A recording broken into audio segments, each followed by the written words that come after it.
the 5 mistakes you are making in your highlight video. This is the College Soccer Guy, where I help you play college soccer. Okay, so what is potentially wrong with your highlight video? First of all, the number one question I always get asked is, how long should your highlight video be? So it should be 2 to 4 minutes long. If you are a freshman or a sophomore, if you only have 1 minute's worth, that's fine. By the time you're a junior, you want it to be 2 to 4 minutes long. Have video. Please have video. Don't have no video. That's really the number one mistake.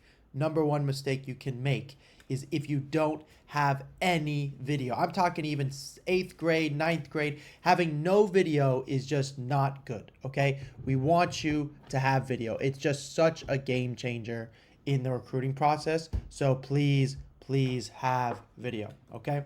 Now, you've got your video, which is great, which makes me really happy.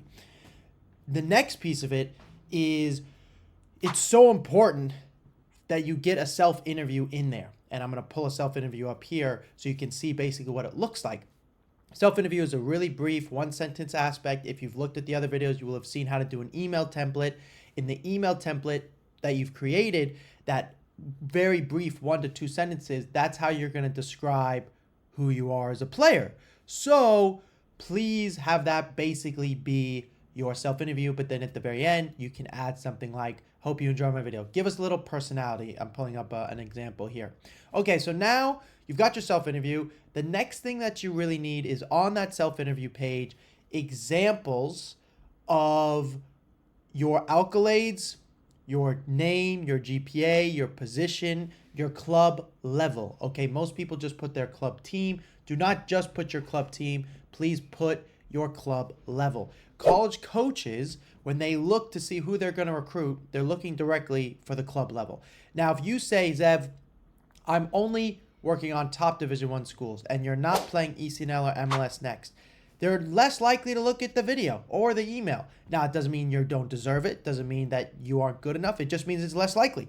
That's just the reality. Versus if you do have ECNL or MLS Next, they are more likely to look at your email. That is just the reality. So, since now you know that is the reality, my job is to, of course, help you maybe move club teams. But also, if right now you're playing at a club level that's not ECNL MLS Next, you can take other steps to still get their attention. For example, in your email, you can say, I've already been recruited by a few Division III schools, or have an offer. These are other ways to get recruited. Or maybe in the one accolade that you put in your highlight video, you say in that one part, we won regionals. Like I have a student right now, they just won state cup for Wisconsin. They're not playing MLS Next.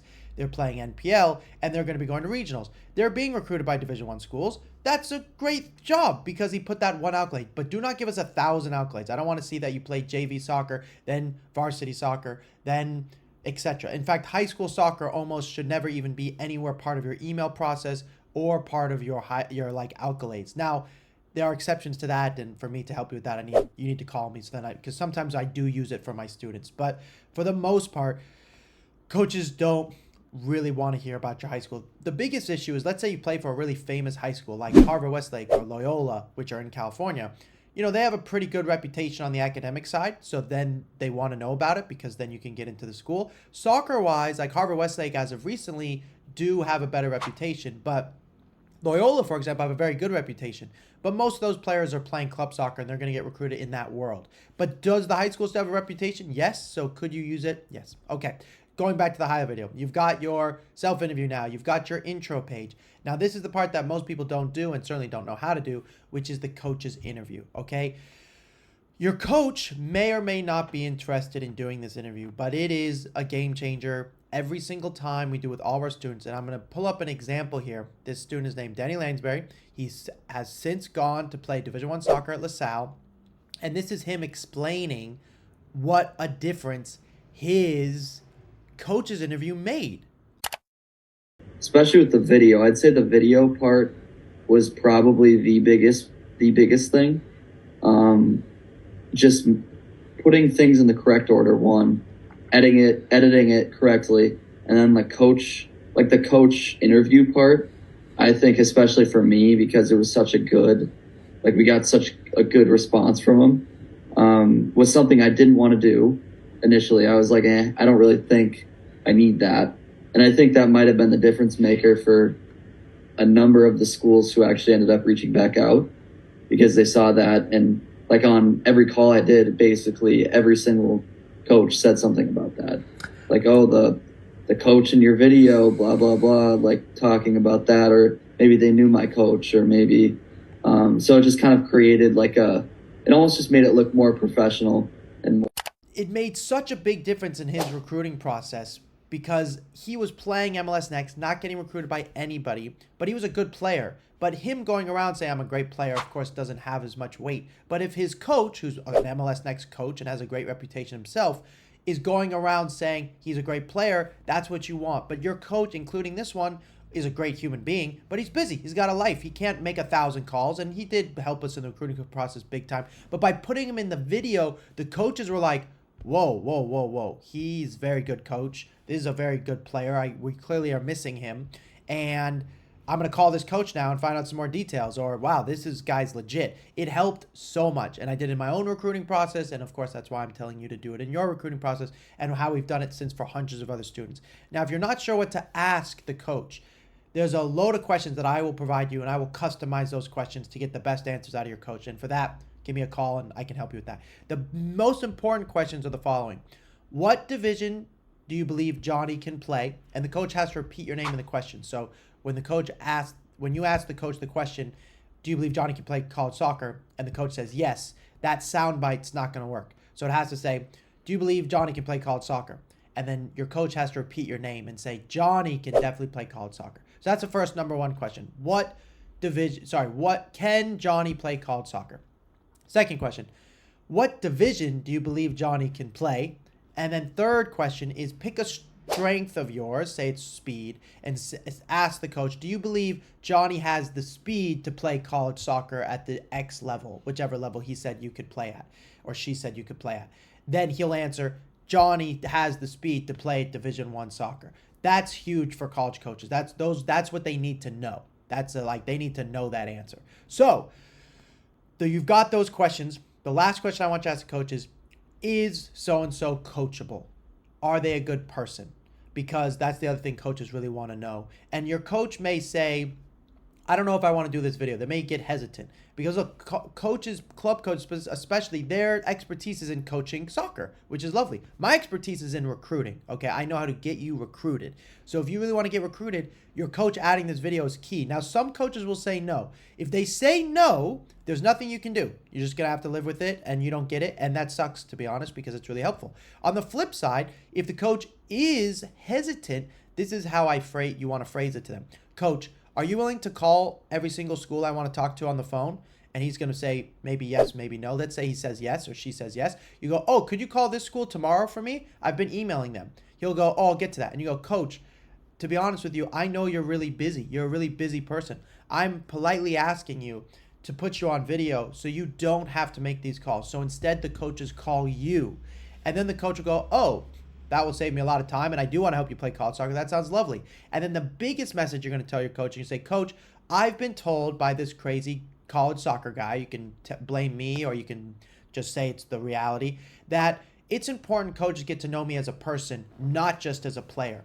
And I think having you as a reference who's worked with me for a year now or months now, every single week, would be a really big reference. Would you mind going on video?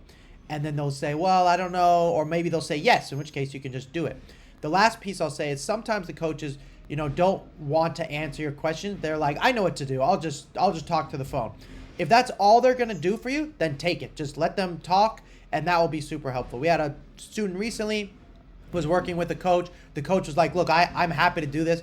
I'll say some great things about you. And then the coach just put the phone in front of his own camera, recorded himself, and we sent that to the coaches embedded in the video. And I'm going to show you an example of what that looks like right here.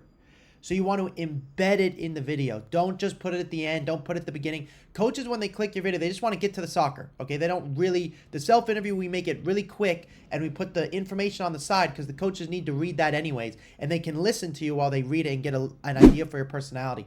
But the coaches are like, look, just show me the soccer. I make them kind of watch the self-interview because I know that when they see you as a human and they get to know your personality, they'll be more likely to recruit you. And we're not really wasting any time because they have to read your stats anyways.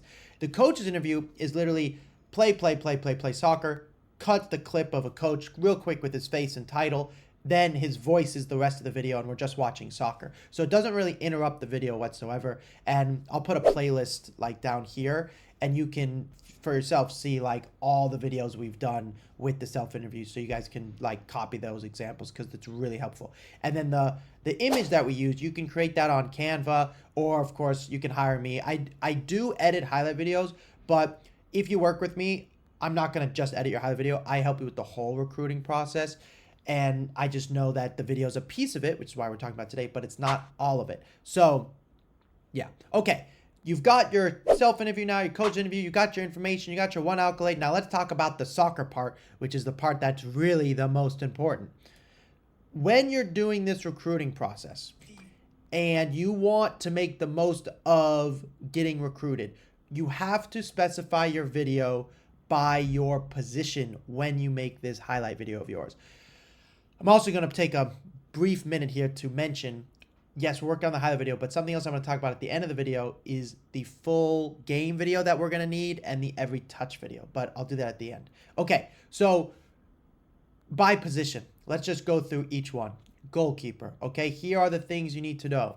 Number one, in the first minute, you must show us the best moments, okay? So best moments would be shot stopping, crosses, side volleys, your feet out of the back. That's the first minute. Then after the first minute, I want you to break up the video into chapters. This YouTube video you're watching right now is broken up into chapters. So you can see, like, if you want to watch goalkeeping, I made a section right now just for you to watch goalkeeping. Then there'll be another section and so on and so forth. So I want you to do the same thing in your video after the first minute. So then after the first minute, you're going to do what the order I would recommend is shot stopping, so any great saves, one-on-ones, crosses, your feet. Those are the best to do in your video for goalkeepers. Then for goalkeepers, you will also need a training video, okay? In your training video, when you're doing the recruiting process, make sure you've got your coach kind of coaching you. So I want to hear the audio. Don't just play music through that. In your highlight video, just play some instrumental, play some music because coaches like it, but don't go crazy about the music. Just pick something instrumental. Then when you're doing your training video, make sure that you have cut it up in a way where it's like shot stopping, your feet, we're really close up on you. We can hear the coach talking. And of course, if you can put in a coach's interview from a goalkeeper coach specifically, we love that. We had a girl recently do that. The coach was a youth national team coach. She since has committed to Boston College. So it's really helpful in this recruiting process, that coach's interview. Okay, so you've got your awesome training video. In your training video, you can put it into chapters. Doesn't need to be the minute, like first minute does not have to be the best. Just put it straight into chapters. I will say, remember, coaches like seeing the best stuff first. So in that training video, I would recommend at least the first 3 or 4 clips being the best ones. Then you can put it into chapters.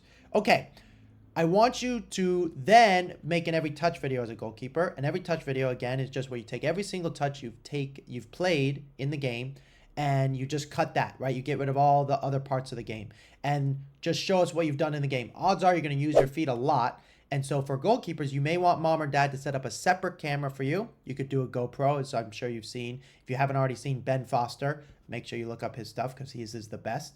But work on double camera angles. You'll have the zoom video or zoom video. You'll have the VO or the huddle or the trace. I love trace. Trace is the best. And then you'll have your parents' video hopefully doing you up close as well. We have one student, they're playing E64. I was very clear with them from the get-go that they are a Division III level soccer player. However, we started with them as a sophomore. So what's been so amazing is the video he's collected, not only has he improved as a soccer player because he's been watching himself over and over again, he has now gotten interest from Division I schools that he may apply to because he's very smart, which he could then walk on to if he doesn't get on to the soccer team directly. Or, most importantly for him, he's been able to leverage that against the D3 schools that he really wants to go to because he's got D1 interest from his video alone because he's created so much of it. And he's playing E64, right? So if you're playing at a lower level, but you are valuing your video, it can go such a long way, as well as with ID camps, which we'll talk about ID camps soon. Now, that was goalkeeper. Let's do right back. Okay, right back, it's very different than a goalkeeper. I want you to do 1v1 attacking or crosses or goals. Sorry, let me start over. With right backs, you want to do goals and assists if you have them. But then do like 2 or 3, but then get us into watching you play as a normal right back. So ideally, we want to see 1v1 attacking, crosses, and then 1v1 defending. That's really the most important for a right back. If you're playing in a team where you tuck inside and you play center mid like they do at Manchester City, let's see it, because that's awesome. But for the most part, you guys are going to be nice and wide, going up and down the flank. If you have pace, pace goes a long way in college soccer. Pace was never something that I had, so I had to leverage my other strength, which was my technical ability. Now, let's go to center back. Okay, center back, the first clips are goals and assists, but don't give us like 10 goals of you headering it in. If you've got a banger, show us the banger. Show us the few goals you got, but then get into the stuff that the coaches really need to see, which is your ability to play out of the back. Okay, so remember, the first minute is the best. Remember, the first minute is the best stuff. Then you can start changing it. I wouldn't actually put yours into chapters like we do with goalkeepers. I would just have it can get continuously better and better through the video, but the very first minute's the best stuff. So you've scored a banger from outside the box. Now you've scored a header off a corner. Then you got an assist from a free kick. Now show us your ability to play out of the back. That's what they are really waiting for. They want to see you play out of the back. And this is why we do every touch videos later, and you don't really send highlight videos any longer. Once you've sent your highlight video once to the coach, that coach doesn't need to see an updated highlight video. They need to see every touch videos. Anyways, you've got your playing out of the back. Then we need to see your defending 1v1, okay? So show us your pace. So if the ball's hit over you and you have to catch up to a striker, we love seeing that. Balls cleared off the line are not that impressive, to be honest. Not that it's not a great thing during a game, but it doesn't tell us a lot about your ability, other than you could argue, well, he recognized or she recognized that they were going to score. But, you're just kicking it off the line.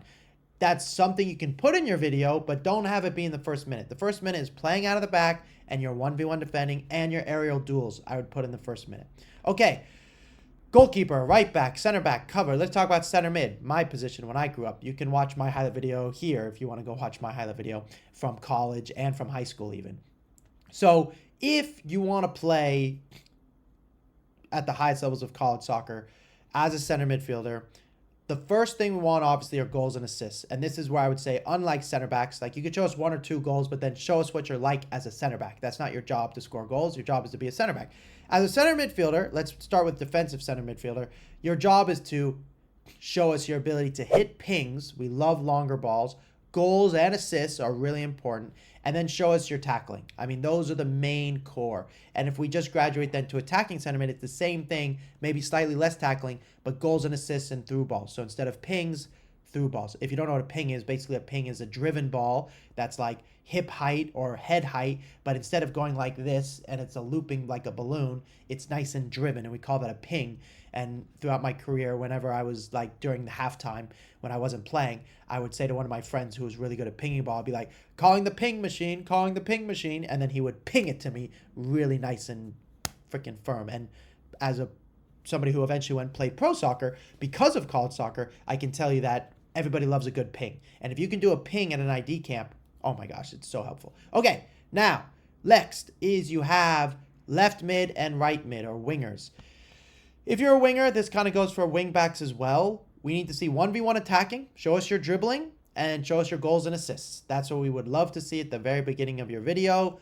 Attacking, plays, be efficient, goals and assists. That's everything. Now, if you have a lot of pace and you have a moment where you can show your speed, please show the speed as early as possible, because coaches love to see that you have speed. Like they love to see that you have speed, especially college coaches. So please, if you have it, use it and show it right away. If your strength is more dribbling, show us your dribbling right away. And then goals and assists at the beginning of that first minute, really important. After the first minute, just continuous to show us great moments. When it comes to penalties, people are like, should I have penalties in my highlight video or not? I would say yes. But if you've scored 5, we don't need to see 5. Show us 1 or 2, and let's get on with it. We don't need to see any more. Okay, then after wingers, we then have strikers. Okay, strikers are pretty obvious. We recently got a video from a girl. She is a student of mine. We're going to fix her video just like we did with Danny Lanesbury.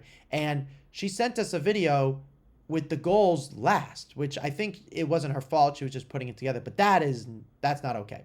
So She has some good moments, and she had a great goal. That was her last clip. She needs to put her goals first. Goals first. Please, please, please. Also, I should have said this at the beginning, so I hope you watch till the end here. Zoom in. I'm going to say that again. Zoom in. We do not need to see the field and then you way over there. If there's a bunch of field where you're not involved or you're on the other side of the field, just zoom in. If it gets blurry, I don't care. Zoom in. We do need clips where it's zoomed out, right, like a sky view. But even when it's a sky view, I don't need to see the fence where your parents are standing. I don't need to see any of that. Zoom in at least 3 or 4 inches. Zoom in. I'm telling you, zooming in like changes everything. So please zoom in. Also, if you have in your video, and it's a great clip, but you're really far away, and we can't see you, it is not a useful clip. I don't care how great the goal was. Zoom in. Make it blurry. I don't care, but we need to zoom in. So in all the clips, when I work with students, I'm not 100% of them, I zoom in on almost all their clips. Now, of course, if you play at a long ball, you don't want to zoom in so then you can't see where the ball went. But maybe zoom in for the part where you hit the long ball, then zoom out to see where the ball goes. So please zoom in. There's a couple reasons we have you zoom in. Coaches, college coaches in particular, they're looking for something that opens up their heart. I know it sounds a little cliche, but they're like, that's something I really like. And I can tell you personally when I'm scouting kids, and you've seen my TikTok videos with millions of views, I'll pull them up here, where I'm scouting a player, there's something I'm looking for that I like. Like, why did I even pick that player to scout? I was watching the game for 5 minutes before I picked my player. How do I know? That's an instinctual thing that every coach has a bias towards. So if you zoom in, it gets to show us how you run, how you strike a ball, and something about that tells us we want to watch more of you. And that is different by every coach, and that's what makes soccer subjective. So please, please zoom in. And I'm sure you will zoom in because I've told you. So thank you. Now we've gone through every single position. You've gone through your highlight video. I told you I was going to save this until the end. When you make your full game and every touch video, here are the directions to that. Okay, listen closely, please. Listen closely to how to make your full game and every touch video. Okay, so what you're going to do is you're going to watch a game on VO or Huddle. Okay, you're going to watch that game, and on the bottom, you're going to see a number, 2 numbers, one on the right side and one on the left side. It'll be like right down here. When you are watching the game, you're going to write down the left-sided numbers, and you're going to write down every single time you touch the ball. When you touch the ball, you're going to write down the action that took place. So, forward pass, write that down. Backward pass, write that down. Do not say good or bad or great or not great. Just write down the facts, okay? So now you've got a long list. Header, backward pass, lost the ball. You have to put both the good and the bad. That's what an every touch video is. Of course, you're only going to send coaches your best video. But in my perfect world, you're doing this after every single game. Then in bold, you're going to put anything that you personally think is a highlight. So if it was a great pass or a goal or an assist, just bold it. Coaches will know what that means, and they'll skip to that section, of course. The main reason you're going to do this is eventually we are going to update your video, or we might send them a new highlight video completely from the spring season. And you're going to be able to go back through all the every touches you took, look at all the bolded timestamps, and then you're going to be able to screen record all of those bolded moments, and then you'll have a new highlight video. And you won't have to go looking for them. You won't have to try and find the clips. You'll just already have them. And that's why after every single game, I want you to write down the timestamps for the full game, so you could go make an every touch video by screen recording, which would take you like 20 minutes. Watching the game is the part that will take you a little bit longer, which you should do anyways to get better at soccer. And you could then make a new highlight video or an additional highlight video from those clips, which those coaches would like. Oh, if you said like, here's every touch video from this game and here's a highlight video from the weekend, that's great. Coaches would love that. And of course, you want to make sure you send them good information. If you're not sure if it's a good clip or a bad game or a good game, send it to me and I will help you schedule a call and we can sort that out. Now, the reason you need that full game also is coaches are going to ask you, especially if you don't want to go to ID camps like a maniac, can we please see a full game? Every single coach can ask for it. If you get an email from Washington and Lee, which is a Division III school on the East Coast, they are an amazing school. Great academics, great soccer, very expensive, but they give good academic scholarship from time to time. They want 2 full game videos where you are given the timestamps to them. And don't forget to put your jersey number and your color. I just got a message from a college coach who is at High Point, and he said, look, all these kids are not putting in their numbers and their colors of their jerseys when they send their emails. And that is a huge mistake. So please make sure you do that. Okay, at this point, you should pretty much understand how to make the perfect, amazing, lovely highlight video. But odds are you probably will want some help. Again, I can always do all of this for you to make it a little bit faster. I take up the position of I want to give you the best possible chance. So I'm going to do all of these things with you, and I'm going to teach you how to do all these things. So if you'd like more help, please schedule a call. Links in the bio, description below. If you have any questions, please comment below, and we can also help you with your small tips and things. We have some other options now that will help you throughout this recruiting process. Okay, thank you very much, everybody, and I will talk to you soon.